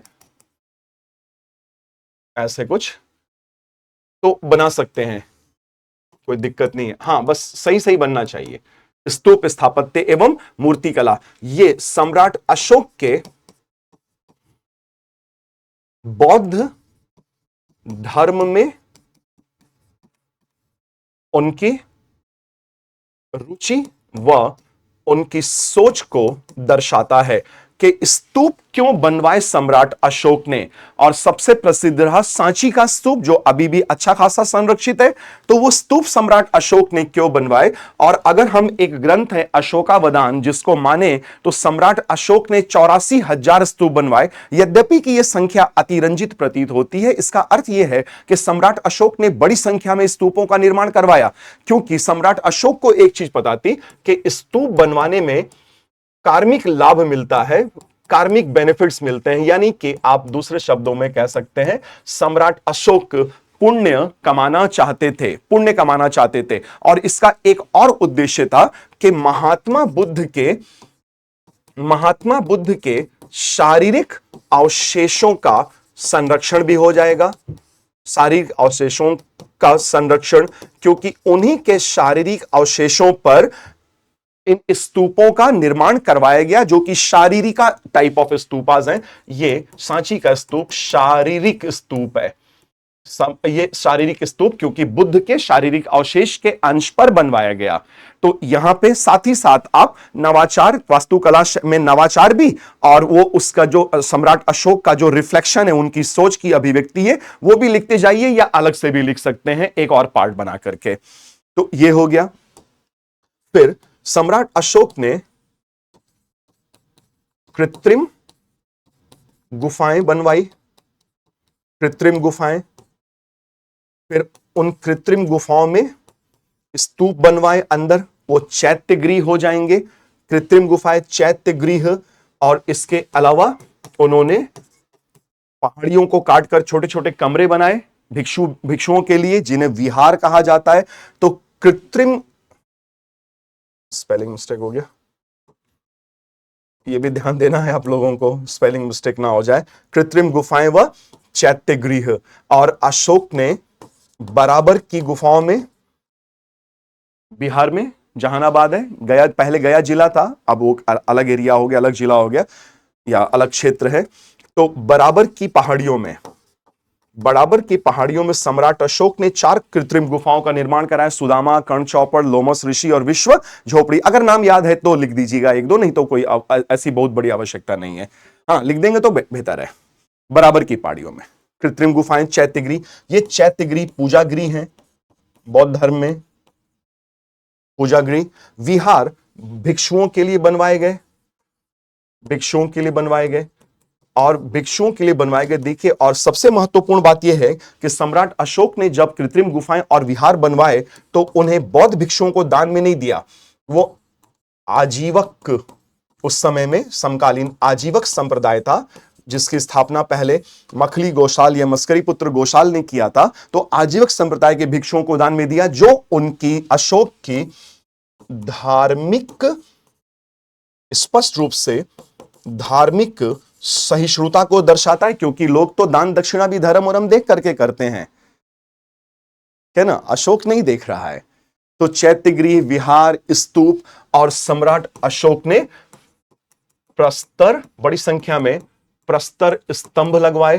प्रस्तर स्तंभ पर ऊपर वाले भाग में उन्होंने जानवरों की आकृतियां बनवाई, पशु शीर्ष, जैसे 4 शेर सारनाथ में, ना सारनाथ में उन्होंने एक स्तंभ लगवाया, और सारनाथ में पशु शीर्ष में 4 सिंह बनवाए, जो चारों दिशाओं में, चतुर्दिक चारों दिशाओं में देख रहे हो, मानो ये कह रहे हो कि सम्राट अशोक चक्रवर्ती सम्राट है। और बड़ी महत्वपूर्ण बात है कि वो जो चारों शेर हैं ना, वो हैं तो शेर, लेकिन आक्रामक मुद्रा में नहीं बैठे हुए हैं, शांत मुद्रा में बैठे हुए हैं, जो भारत की विदेश नीति को दर्शाता है। और अभी हमारे प्रधानमंत्री जी यूक्रेन विजिट पे हैं, और उन्होंने कहा ना कि भारत शांति का पक्षधर है, भारत न्यूट्रल नहीं है, उदासीन नहीं है, शांति का पक्षधर है, हम बुद्ध की धरती के लोग हैं। हम ये सम्राट अशोक से सीख रहे हैं अपनी विदेश नीति, कि भारत शेर है, छेड़ना मत वरना छोड़ेगा नहीं। तो शेर जब शांति की बात करता है ना, तो सुनने में अच्छा लगता है। एक छोटा सा कोई देश जो न्यूक्लियर पावर्ड नहीं है, अगर वो शांति की बात करे तो उतना मजा नहीं आएगा। लेकिन जब भारत जैसा महान देश, बड़ा देश और न्यूक्लियर ड्रिवन देश है, न्यूक्लियर ट्रायड है हमारे पास, और हम अगर शांति की बात करें दुनिया को, तो ये एक बड़ी बात होती है। सम्राट अशोक से हमने ये सीखा, अपनी विदेश नीति में लिया, इसीलिए ये भारत सरकार का अधिकृत राज चिन्ह हमने स्वीकार किया है, और यही आपको मिलेगा कंधे पे या आइडेंटिटी कार्ड पे। सोचिए, 140 करोड़ लोगों की भावनाओं का प्रतिनिधित्व आपके पास, कितनी बड़ी जिम्मेदारी आपको ये मिलती है जब आपका चयन होता है भारत सरकार में जाने के लिए, देश चलाने के लिए, ठीक है ना। तो ये सारी चीजें आपको बता देना है। तो वास्तुकला में नवाचार और सम्राट अशोक की सोच वो कैसे झलक रही है, इस पे आपको विस्तृत चर्चा कर देनी है। और हां, अगर बना पाए इस तरह का कोई भी डायग्राम तो जरूर बना दीजिएगा। अगर चैत्यगृह भी नहीं बना पा रहे हो तो ऐसे एक चैत्यगृह बनवा दीजिएगा, इधर में स्तूप बना दिया, इधर स्तंभों की एक श्रृंखला बना दी, लिख भी दीजिएगा अगर हो पाए तो, नहीं तो कोई दिक्कत नहीं है, हो पाएगा तो बेहतर है, ठीक है। तो इस तरह का एक प्रश्न हमने डील किया। और इसके अलावा देखिए,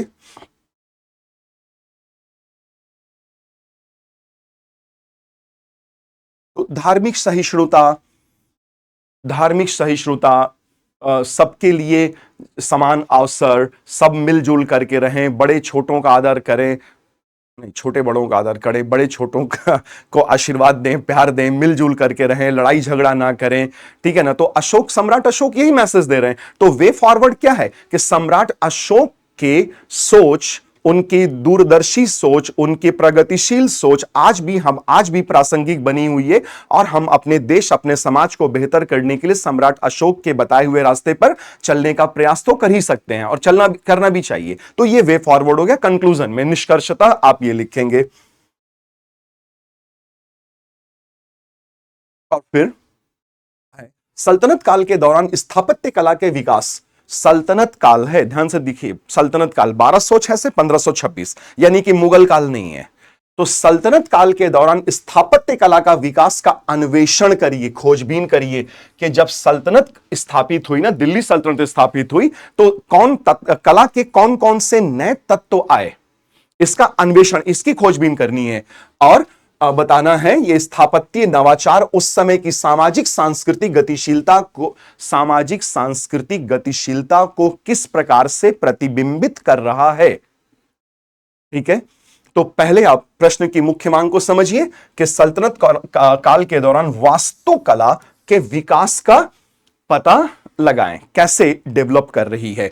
और ये जो वास्तुकला डेवलप कर रही है, ये उस समय के राजाओं या सुल्तानों और जो भी लोग हैं उनकी सोच को कैसे प्रतिबिंबित कर रही है, कैसे रिफ्लेक्ट कर रही है।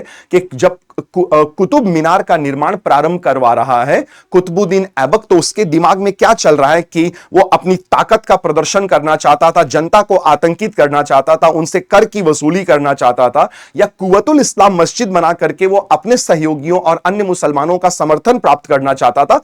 क्या चल रहा था उसके दिमाग में। या इल्तुतमिश ने जब कुतुब मीनार का निर्माण कार्य पूरा करवाया, फिरोज शाह तुगलक ने फिरोज शाही मदरसा बनवाया, तो क्या चल रहा था। या लोदियों के काल में बड़ी संख्या में गुंबदों का निर्माण हुआ, या वो टूम जिसको बोलते हैं, जिसमें डेड बॉडीज दफन की जाती हैं, टूम, मकबरा, बड़ी संख्या में मकबरे बनवाए गए, रॉ मटेरियल्स का इस्तेमाल किया गया, लाल बलुआ पत्थर, सफेद संगमरमर। तो ये सब कुछ किन चीजों का प्रतिबिंबन करते हैं, रिफ्लेक्शन बताते हैं। तो ध्यान दीजिएगा, सल्तनत काल है तो आप तुरंत ही एक संक्षिप्त परिचय दीजिएगा सल्तनत काल का, और सल्तनत काल का संक्षिप्त परिचय देते हुए वास्तुकला पे आ जाइएगा। जो प्रश्न पूछा गया आपसे, स्थापत्य कला पूछा गया, ठीक है ना। तो स्थापत्य कला पे आइए, सल्तनत काल की स्थापत्य कला। मूर्ति कला नहीं हो पाएगा क्योंकि इस्लाम मूर्ति कला को वर्जित कर देता है, तो ये लोग मूर्तियां नहीं बनवाएंगे। तो स्थापत्य कला में देखिए, गुंबद बनवाए जाएंगे, गुंबद, क्योंकि इन्हें नमाज पढ़ने के लिए स्तंभ रहित कक्षों की आवश्यकता थी। स्तंभ रहित कक्षों की आवश्यकता, तो गुंबद पद्धति, गुंबदों का निर्माण प्रारंभ होगा। और जैसे इल्तुतमिश के मकबरे में एक गुंबद बनेगा, आप अलाई दरवाजा का गुंबद ले सकते हैं, अलाई दरवाजा अलाउद्दीन खिलजी ने बनवाया था, ठीक है, अलाई दरवाजा का गुंबद। या सल्तनत में ही लोदियों के शासनकाल में, लोदी काल के गोलाकार गुंबद, लोदी काल के गोलाकार गुंबद।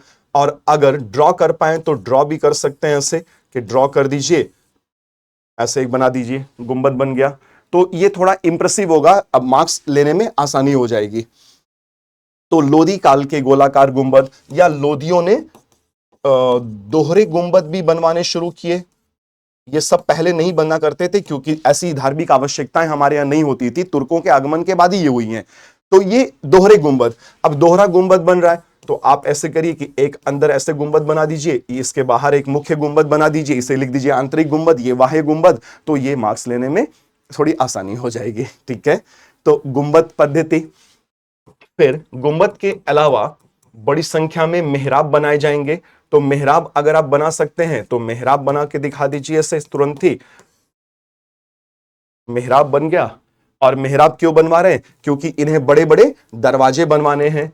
और तो बड़े दरवाजे, नमाज का वक्त नियत होता है ना, तो नमाज का वक्त नियत होता है, तो नमाज ऑफर करने के लिए ढेर सारे लोग एक साथ मस्जिद में जाएंगे ना, तो दरवाजे बड़े बड़े चाहिए होंगे, तो बड़े दरवाजे। तो ये गुंबद और मेहराब एक पद्धति है, ये लोग इस्तेमाल करेंगे। गुंबद व मेहराब पद्धति। और पूर्व में जो इनके पूर्व हमारे यहां जब दिल्ली सल्तनत नहीं बना था तो गुंबद और मेहराब पद्धति नहीं चलता था ना, तो चलता था लिंटर और बीम, शहतीर के, लिंटर व पिलर पे, लिंटर व बीम मतलब खंभे, खंभे और खंभों पर सपाट छत। इन्होंने सपाट छत नहीं लिया, गुंबदाकार छत लिया, क्योंकि इन्हें स्तंभ रहित कक्ष चाहिए थे। तो गुंबद, मेहराब, फिर इसके अलावा इन्होंने बनवाए मीनार, क्योंकि मस्जिद मस्जिद से एक आदमी ऊपर ऊंचाई पे चढ़ के अजान देगा, वो नमाज के समय के विषय में सूचना देगा जोर से आवाज लगा के, जिसे अजान देना कहते हैं, और उसको एक ऊंची जगह की आवश्यकता पड़ेगी, तो मीनार बनेंगे। तो मीनार मुअज्जिन के लिए बनेंगे। मुअज्जिन वो आदमी है जो अजान देता है लोगों को नमाज का समय बताने में, नमाज का समय बताने में, क्योंकि नमाज का समय नियत होता था और उस जमाने में घड़ियां मोबाइल वगैरह नहीं हुआ करते थे। तो गुंबद, मेहराब, मीनार, मीनार में कुतुब मीनार का उदाहरण हम ले सकते हैं, ठीक है ना। इसके अलावा चूंकि ये मूर्तियां नहीं बना सकते हैं तो इनको सजावट की पद्धति मूर्तियों के बिना ही करनी होगी। तो जैसे इसमें आप उदाहरण लिख सकते हैं अराबेस्क, ठीक है। अराबेस्क जो पत्थर के खंभों, पत्थर के पैनल्स पे, टुकड़ों पर कुरान की आयतों को ज्यामिति आकृतियों के साथ गूंथ करके उभारा जाता। और इसके अलावा अरबिस के अलावा खिड़कियां, और खिड़कियों के स्थान पर जाली नुमा खिड़कियां, पत्थरों को काट काट करके जाली नुमा खिड़कियां बनाई जाती थी। तो यह सजावट की पद्धति आ जाएगी। रॉ मटेरियल में, या कच्चा पदार्थ जिसको बोलते हैं हम, कच्चा पदार्थ भूरे एवं लाल बलुआ पत्थर, लेकिन सफेद संगमरमर का बहुत थोड़ा सा प्रयोग होगा दिल्ली सल्तनत में। सफेद संगमरमर का सीमित प्रयोग, अति सीमित प्रयोग, क्योंकि बड़े पैमाने पर तो मुगलों ने प्रयोग किया। इनके पास ज्यादा संसाधन, ज्यादा पैसा नहीं था दिल्ली सल्तनत वालों के पास, ठीक है ना, सुल्तानों के पास। तो ये पूरा आपने बताया, जब तक ये पूरा बताएंगे नहीं तब तक ये तय नहीं होगा, ये आएगा ही नहीं, ठीक है। ये सब कुछ है, लिखा हुआ है।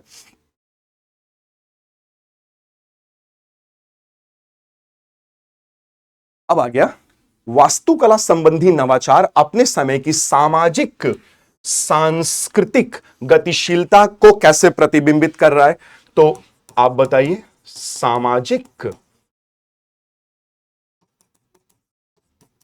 सांस्कृतिक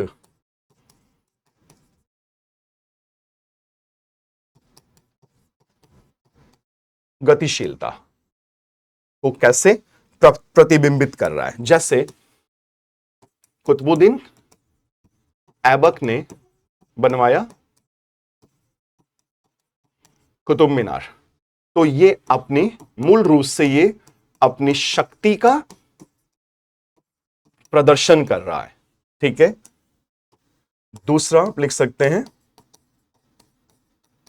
मस्जिदों का निर्माण कराकर, मस्जिदों का निर्माण, जैसे कुवत उल, उदाहरण देना होगा, इस्लाम मस्जिद का निर्माण कराकर। इससे अपने लोगों का क्या मिल जाएगा, लोगों का समर्थन मिल जाएगा और शासन करने की वैधता प्राप्त हो जाएगी। लोगों का समर्थन और शासन करने की वैधता प्राप्त हो जाएगी, ठीक है। या फिर ये बहुत सारे किले बना रहे हैं, किले जैसे अलाउद्दीन खिलजी के टाइम पे सीरी फोर्ट, ये मजबूत किले बनवा रहे हैं। और मजबूत किले जब बनवा रहे हैं तो ये दिमाग में चल रहा है कि बाह्य आक्रमण से सुरक्षा प्राप्त होगी। इसके अलावा ये लोग मदरसों का निर्माण भी करवा रहे हैं, जैसे फिरोज शाह तुगलक के टाइम पे फिरोज शाही मदरसा। फिरोज शाही मदरसा में धार्मिक के साथ साथ व्यावसायिक शिक्षा भी दी जा रही, ताकि अर्थव्यवस्था धर्म के साथ साथ अर्थव्यवस्था को भी सपोर्ट दिया जा सके। तो इस तरह से आप बहुत सारी चीजों को ले सकते हैं कि कैसे उनकी सोच तुर्कों की, जो भी तुर्क और अफगानी सुल्तान थे दिल्ली सल्तनत वाले, इनके दिमाग में क्या कुछ चल रहा था जब ये लोग तरह तरह के वास्तुकला का विकास कर रहे थे भारत में। ओके, ये है। और बाद में लास्ट में निष्कर्ष के सल्तनत काल के स्थापत्य नवाचार इस्लामी और भारतीय शैलियों का मिश्रण। तो एक बेहद महत्वपूर्ण बात है कि यहां पे हम लिख सकते हैं मिलीजुली संस्कृति का विकास, सामासिक संस्कृति, मिलीजुली संस्कृति या सामासिक संस्कृति का विकास, और इसी को हम बोलते हैं इंडो इस्लामिक, सामासिक संस्कृति या इंडो इस्लामिक। ये मिला जुला है ना, मिला जुला है। तो इसमें आप निष्कर्ष दे सकते हैं ये लिखने के बाद। फिर भक्ति आंदोलन पे एक सवाल है कि भक्ति आंदोलन ने मध्यकालीन भारत में सामाजिक समानता और धार्मिक सहिष्णुता, भक्ति आंदोलन एक भाग है, फिर सामाजिक समानता और धार्मिक सहिष्णुता को बढ़ावा देने में महत्वपूर्ण भूमिका निभाई। और इस आंदोलन के महत्व और इसके साहित्यिक योगदान पर चर्चा करें। महत्व और साहित्यिक योगदान, तो देखिए इसमें आपको बताना होगा भक्ति की संकल्पना,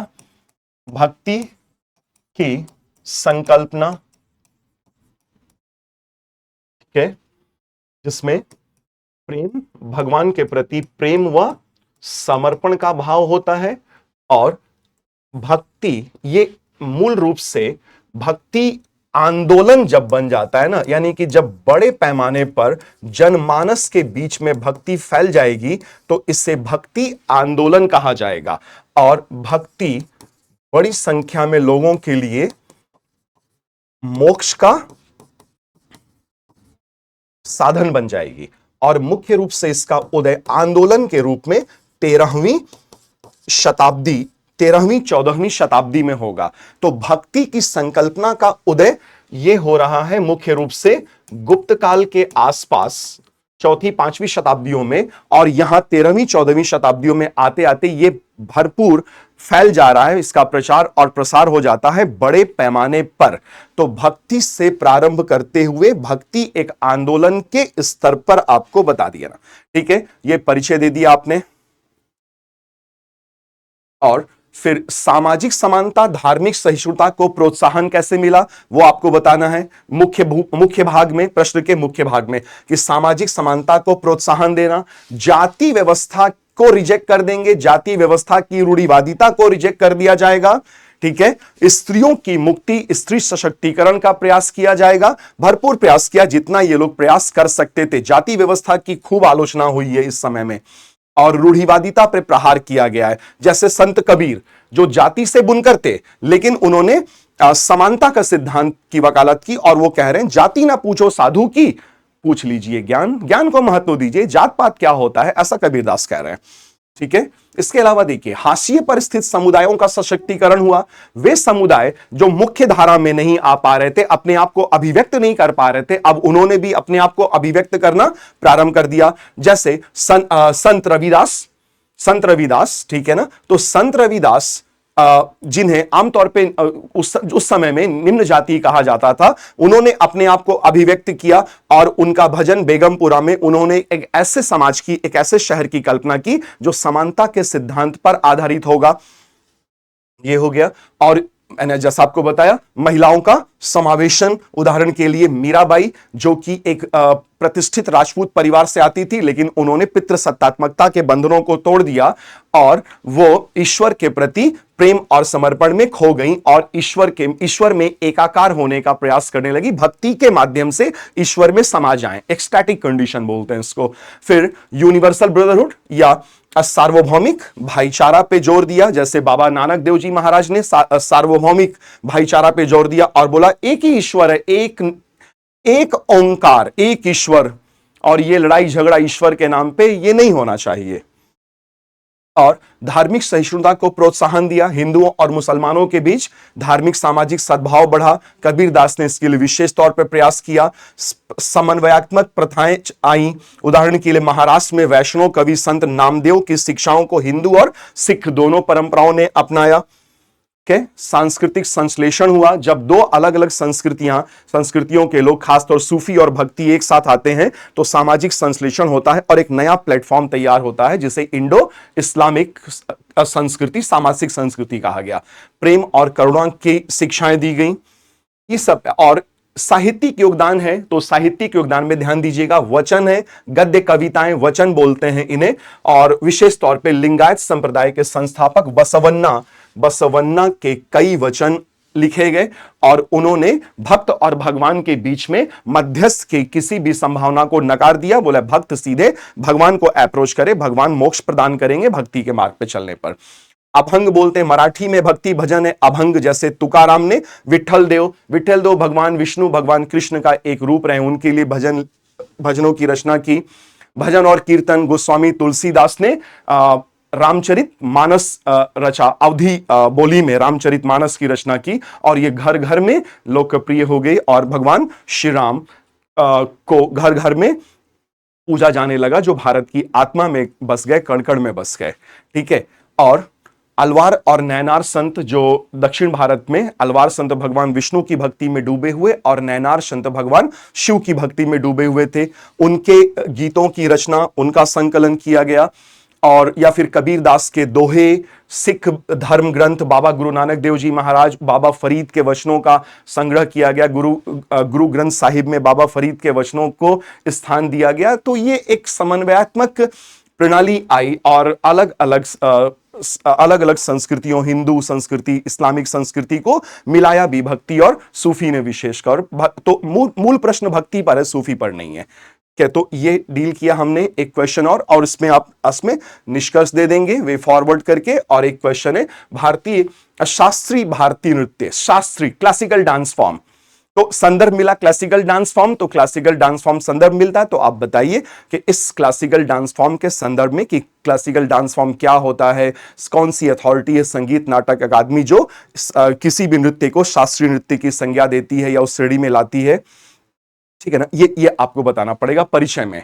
ठीक है। और विकास और महत्व का अन्वेषण करना है, विकास और महत्व का अन्वेषण करना है और सांस्कृतिक और धार्मिक लोकाचार को किस प्रकार दर्शाता है यह भी बताना है, जहां पर उनका प्रादुर्भाव हुआ। तो जहां पर ये शास्त्रीय नृत्य उभरे, जहां से इनका उदय हुआ, वो वहां के स्तर के, वहां की चीजों को किस प्रकार अभिव्यक्त करते हैं, ये मूल रूप से आपका प्रश्न है कि भारतीय नृत्य शैलियों का विकास बताना है, विकास बताना है भरत मुनि के नाट्य शास्त्र से 2200 साल पहले से प्रारंभ करते हुए वहां से बताना है।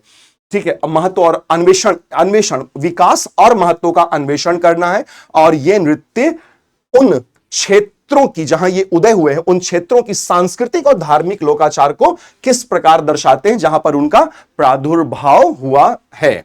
तो प्रश्न की मुख्य मांग है भारतीय शास्त्रीय नृत्य शैलियों के विकास और महत्व का अन्वेषण और चर्चा करना है कि कैसे ये नृत्य अपने मूल क्षेत्रों की सामाजिक और धार्मिक प्रकृति को प्रतिबिंबित करते हैं।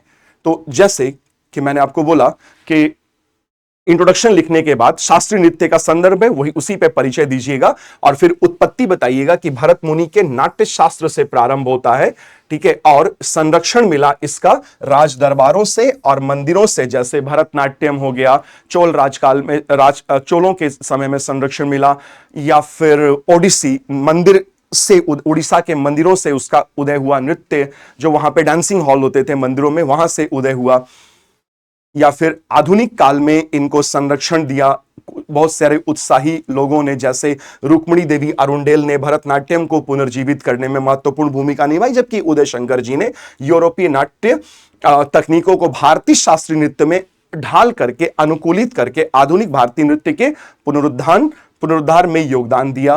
ठीक है, फिर आता है कि शास्त्रीय नृत्य शैलियों का महत्व क्या है? ये परंपराओं का संरक्षण करते हैं। पहला, परंपराओं का संरक्षण, जैसे कथकली, ये हाव भाव, साज सज्जा, चेहरे के भाव, आई balls, eyebrows, lips, facial muscles का मूवमेंट और वो हेड गियर पहनना मुकुट जैसा, इनके खास किस्म के वस्त्र, ज्वेलरी को अभिव्यक्त करते हैं। आध्यात्मिक संबंध होता है नृत्य में भी, जैसे देवताओं को समर्पित, देवताओं के लिए गिफ्ट के तौर पे एक नृत्य उभरा और ये था भरतनाट्यम। तो भरतनाट्यम देवदासी परंपरा से जुड़ा हुआ है कि जो डांस किया जाता था वो देवता को गिफ्ट माना जाता था, श्रद्धा स्वरूप, ये बता देना है। ठीक है, तो परंपरा का संरक्षण, आध्यात्मिक संबंध।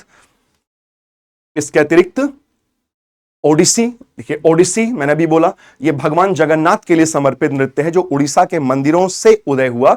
नट मंदिर, उड़ीसा के नट मंदिरों से इसका उदय हुआ।